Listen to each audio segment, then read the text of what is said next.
All winter, we have talked time and time again of the impact of the cost of living crisis. Well, now Dan has spent 4 months going out and talking to some of those most under pressure. The man who has lost his business. 3 months down the line, I'm absolutely devastated that it had to come to this. The grandmother forced to take a second job just to keep the lights on. I never envisaged that at 55 years old I'd be working the hours I am. The primary school head teacher who has had to lend money to parents. I've been here 15 years, never on this level where families were coming in having to borrow money from school. As we've so often noted, we are in one of the richest countries in the world, so it's incredibly painful to see people living like this. Dan will be here to discuss what he found. Also on News at 10 tonight. They've made it to safety, but many of those rescued from Sudan say the British government did not act swiftly enough. Hugh Grant claims the publisher of The Sun and the News of the World ordered a break-in at his apartment to steal private information. The court rules the nurses' strike is illegal, and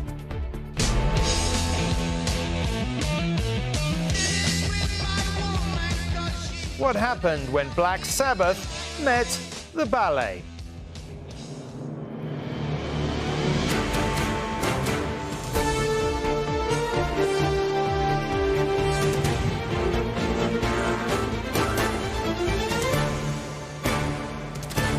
This is On TV News at 10 with Tom Bradby.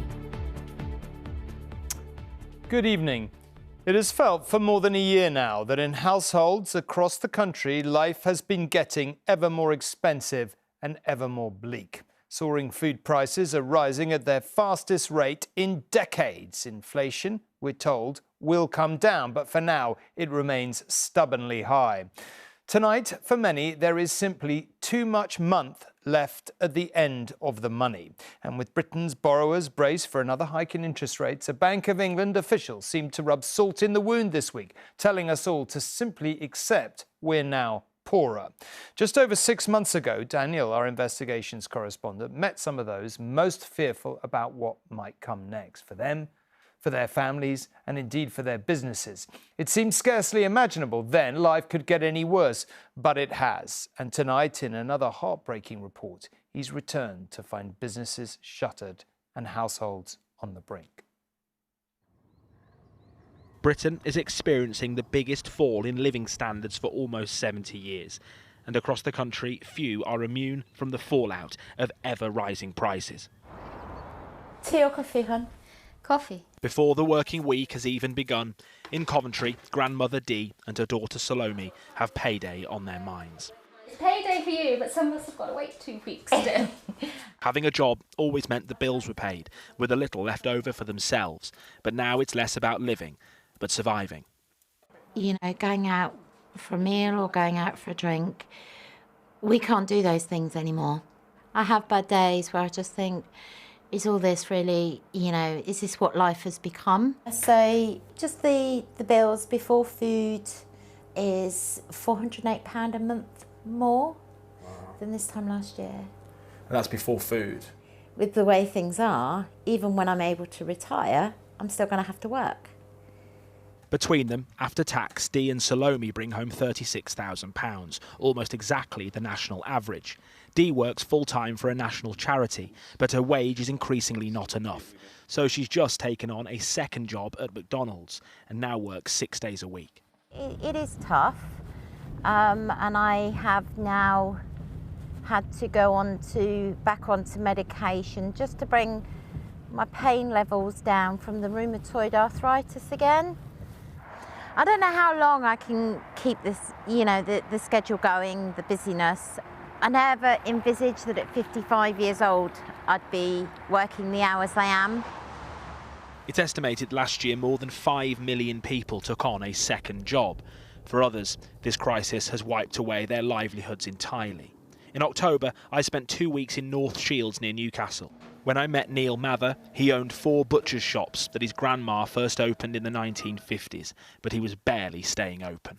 My situation is my bill's going to double next month.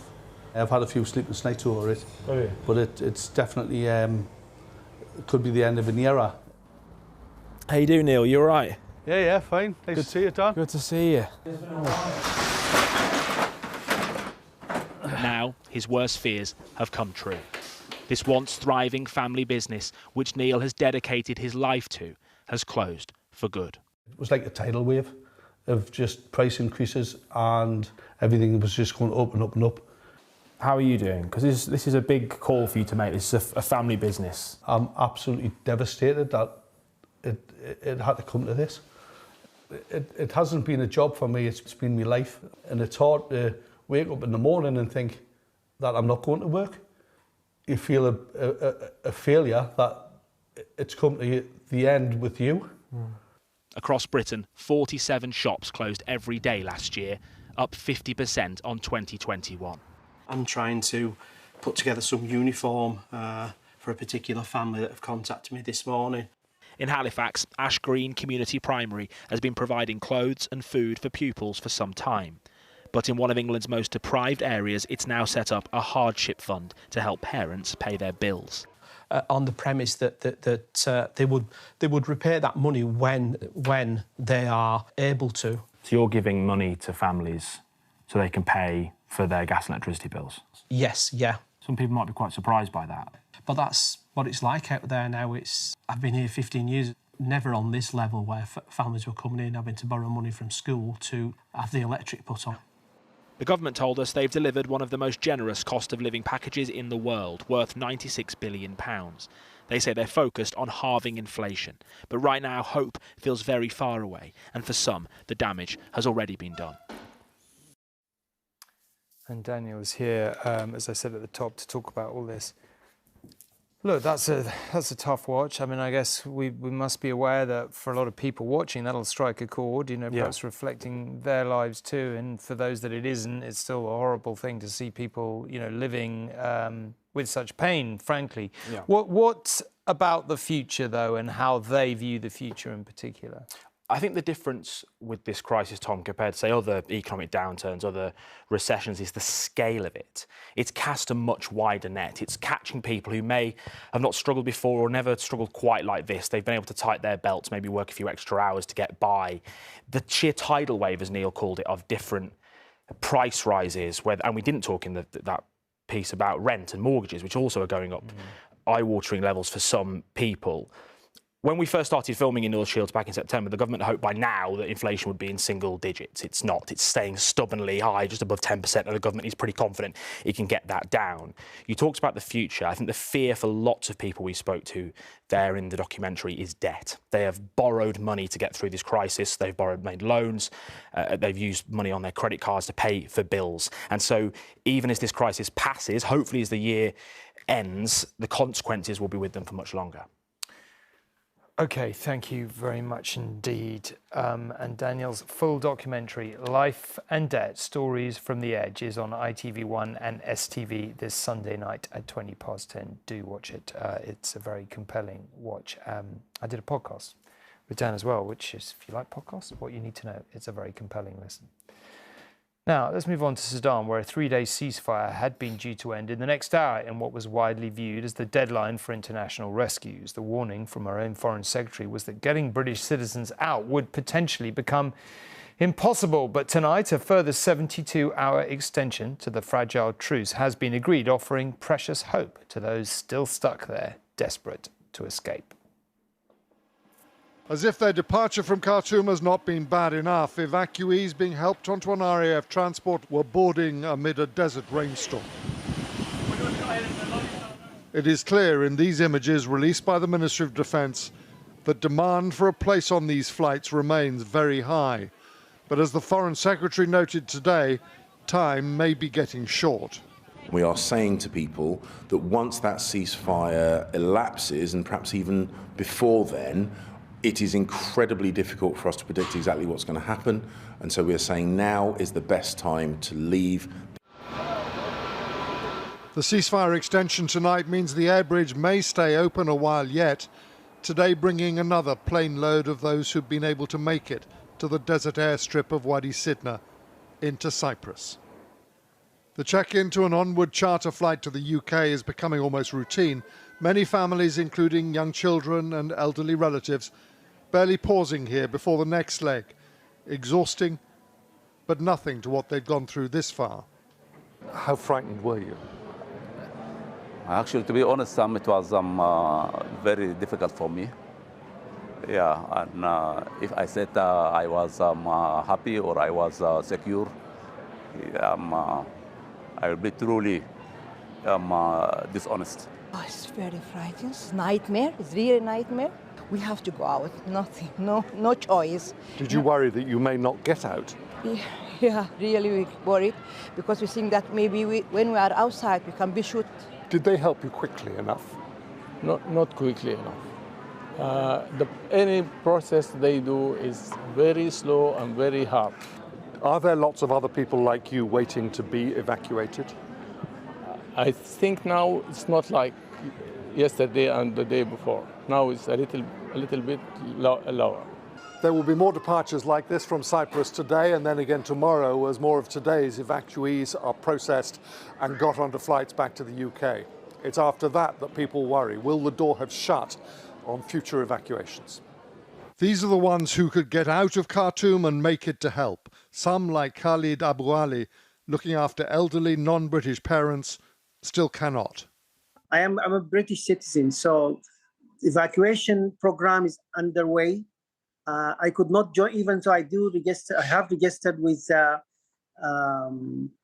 FCDO, but they just can't accept my dad and my mom as they are not British.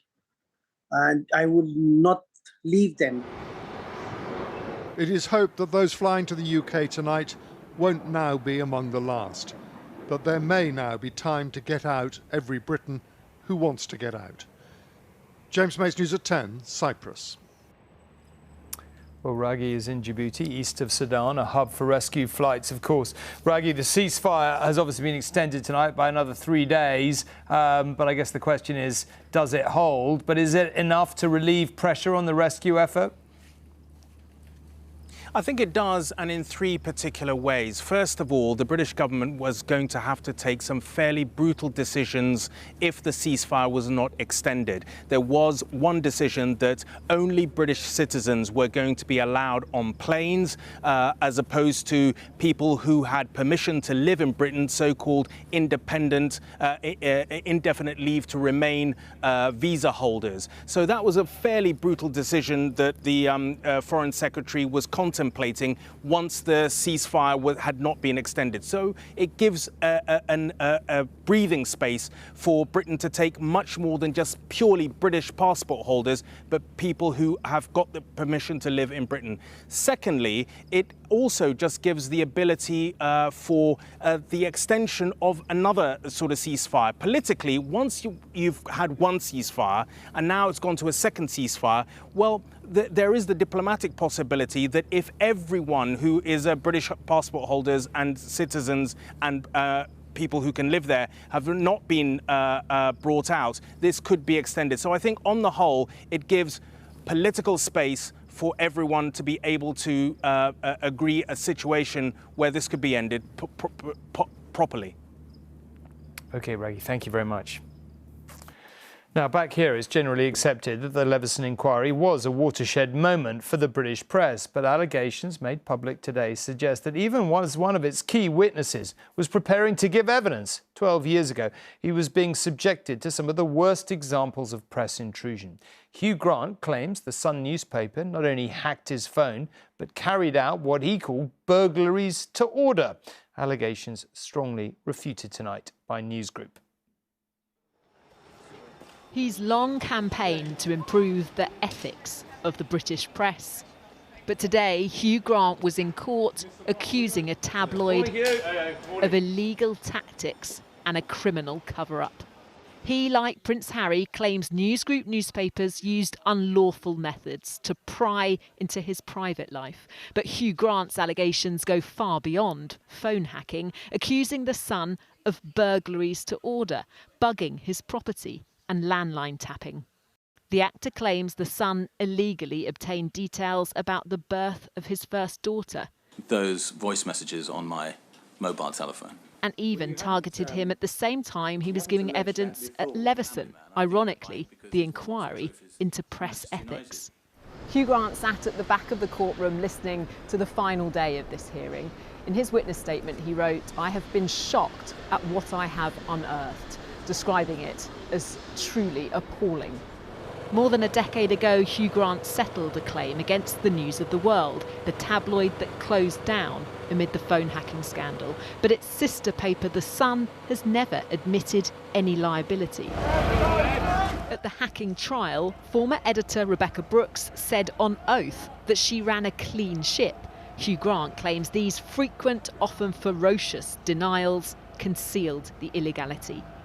Today, the court heard claims that senior executives covered up wrongdoing, making substantial hush money payments to former employees and deleting more than 30 million emails.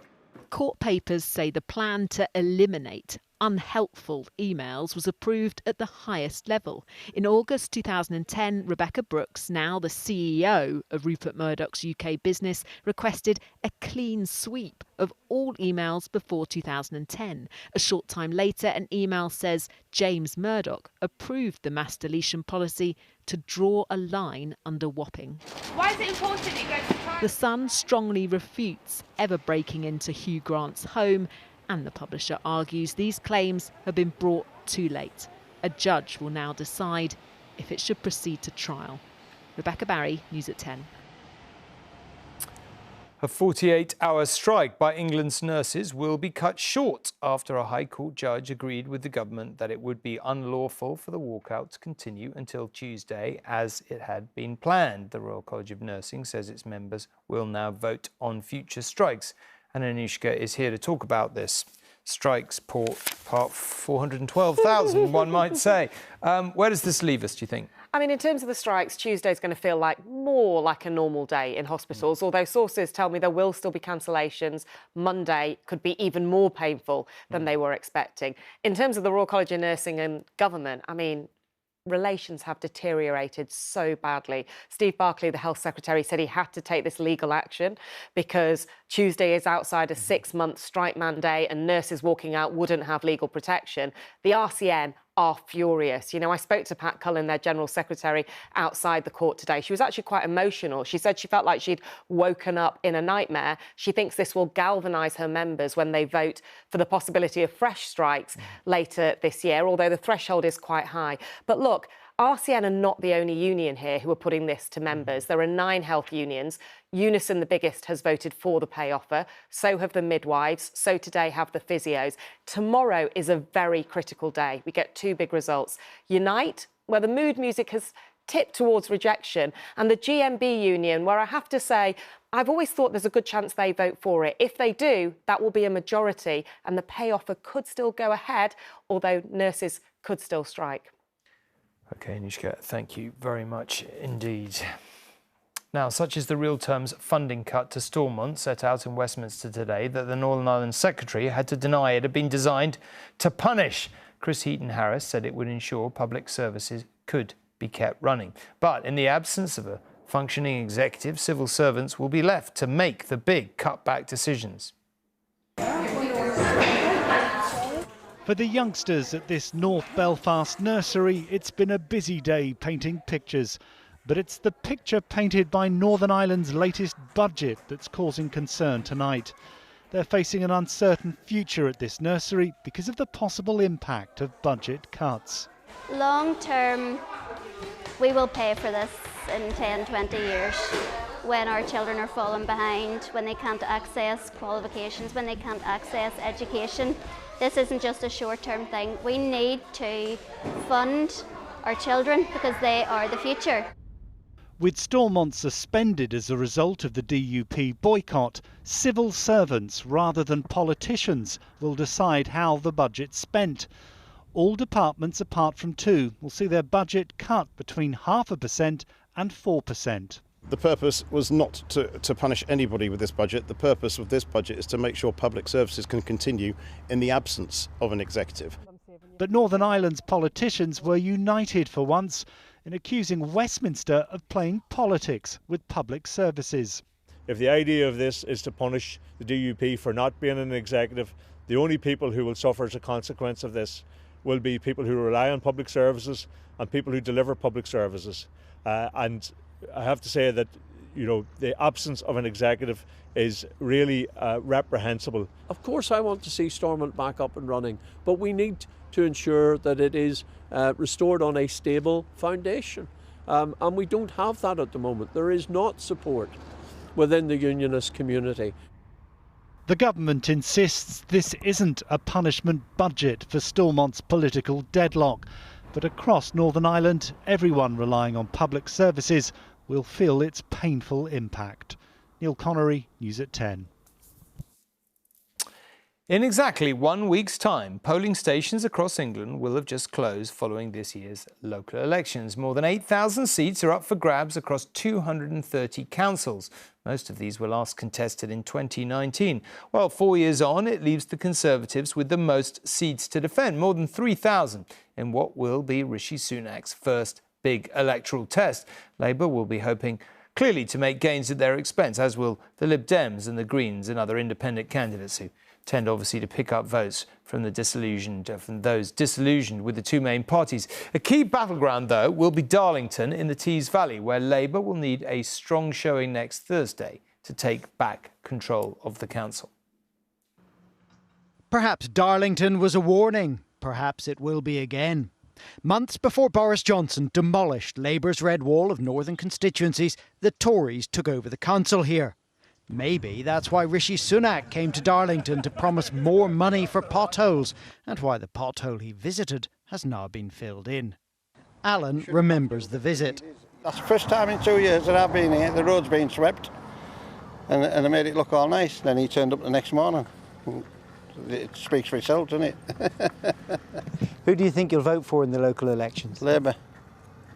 And in the centre of town, the Tory vote is softening. Who did you vote for last time? Conservative. Conservative, yes. But you're not sure if you'll stick with them? No. These people with the families and they're losing their jobs, and I don't think they're doing enough to help them. No. So I don't know. I think probably Labour. But it's not all going to Labour. In the Influence Cafe, there is support for independents and Greens. What I really was attracted to was the fact that they want to make an impact on our environment. Yet with the general election likely next year, these locals are a critical test of Labour's strength. This is the biggest electoral test before the general election, and Labour needs to do very well, needs to make hundreds of gains if it's going to suggest it's on course to become the next government. Further south, the blue wall might also be vulnerable. Lib Dems are targeting rural councils like Cherwell in leafy Oxfordshire.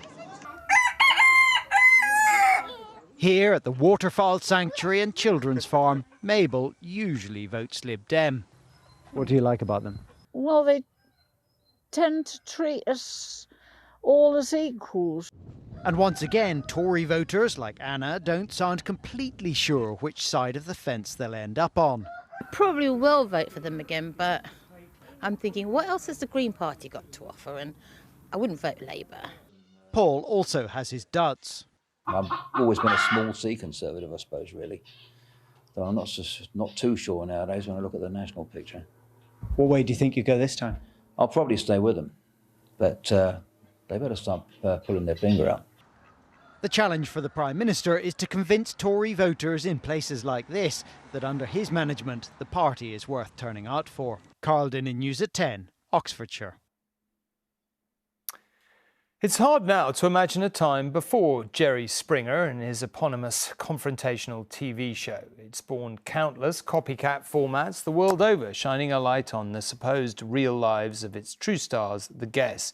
His death today, at the age of 79, has brought a reminder of some of the more outrageous editions. What is not disputed is the indelible mark he left on the medium, for better or worse.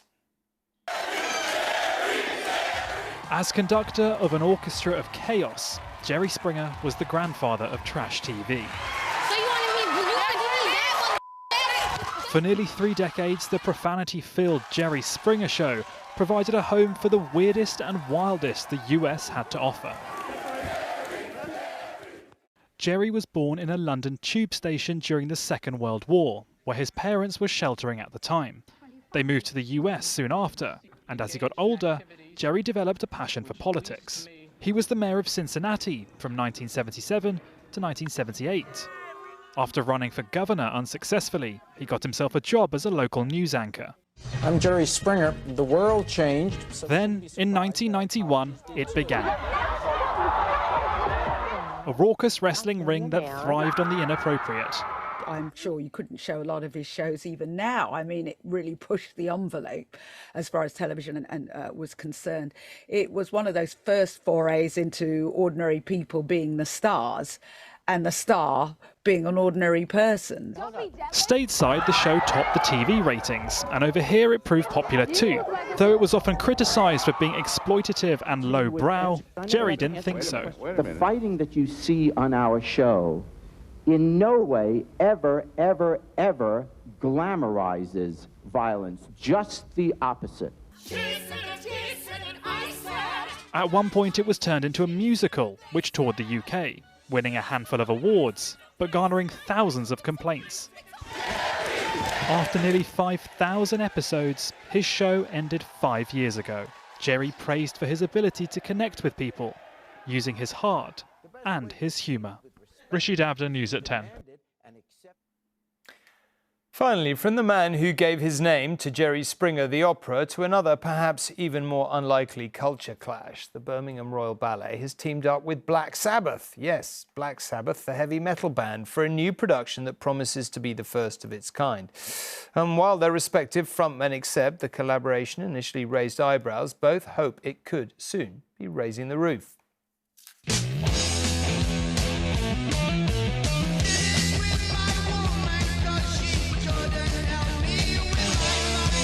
Never in their wildest dreams could they have predicted this. Black Sabbath, the ballet. Pirouettes and pliés to Paranoid, one of the band's biggest hits. Balletic headbangs to tell the story of Birmingham's pioneers of heavy metal.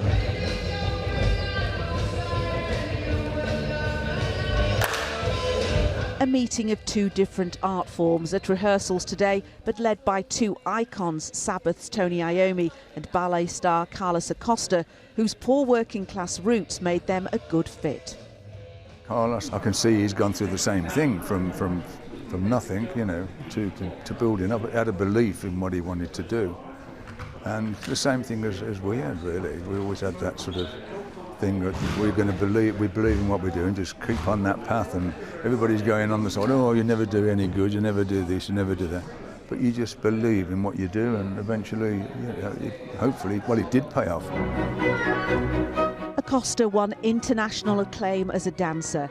Now the director of Birmingham Royal Ballet, the Cuban-born star has a vision for expanding ballet's appeal.